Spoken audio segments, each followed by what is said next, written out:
U početku, pre celokupnog vidljivog sveta i čoveka, Bog ni iz čega stvori nebo, to jest duhovni, nevidljivi svet i anđele. Anđeli su bestelesni i besmrtni duhovi, obdareni umom, voljom i moćima. Bog je stvorio bezbroj anđela koji se razlikuju među sobom po stepenu savršenstva i po rodu svog služenja i podeljeni su u nekoliko činova. Najviši među njima nazivaju se serafimima, heruvimima i arhanđelima. Svi anđeli behu stvoreni dobrima, da bi voleli Boga i jedni druge i da bi usled prebivanja u takvom životu u ljubavi imali postojanu i veliku radost. Ali Bog ih ne željaše nasilno prinuditi na ljubav i zato on dopusti anđelima da sami slobodno odaberu da li žele da ga vole, da žive u Bogu ili ne.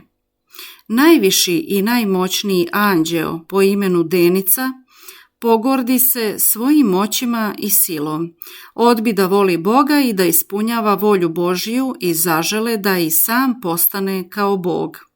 On stade klevetati, Boga svemu se protiviti i sve odricati, te postade tamnim, zlim duhom, đavolom, satanom.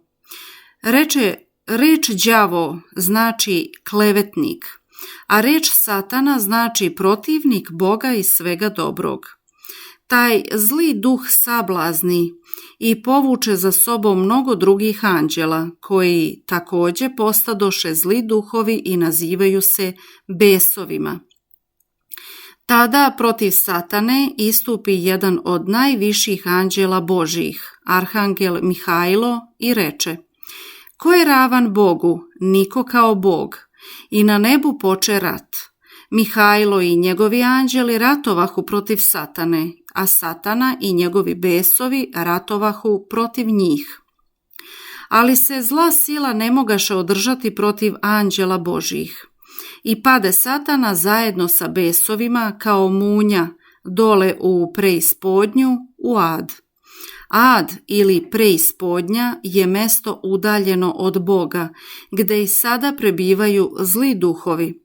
Tamo se oni muče u svojoj zlobi, shvatajući svoju nemoć pred Bogom. Svi oni po svojoj nepokajanosti tako su se utvrdili u zlu, da više ne mogu biti dobri. Oni se trude da podmuklošću i lukavošću sablazne svakog čoveka, ubacujući mu lažne misli i zle želje da bi ga pogubili. Tako je izniklo zlo u Božjoj tvorevini. Zlom se naziva sve što se čini protiv Boga, sve što narušava volju Božju.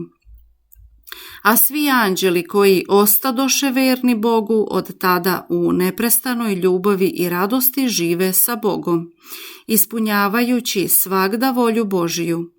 I sada su se toliko utvrdili u dobru i u ljubavi Božjoj da više nikada ne mogu činiti zlo, ne mogu grešiti i zato se nazivaju svetim anđelima.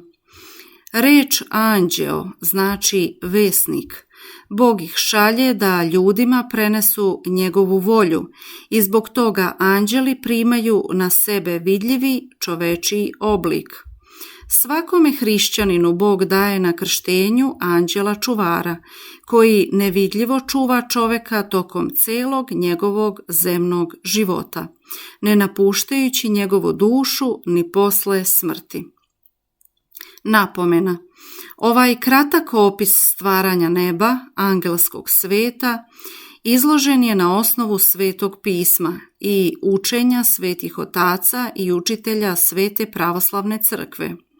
Detaljni opis života anđelskog sveta izložio je sveti Dionisije Areopagit, učenik svetog apostola Pavla i prvi atinski episkop u svojoj knjizi Nebeska jerarhija, koja je napisana na osnovu svih delova Svetog pisma u kojima se govori o anđelima.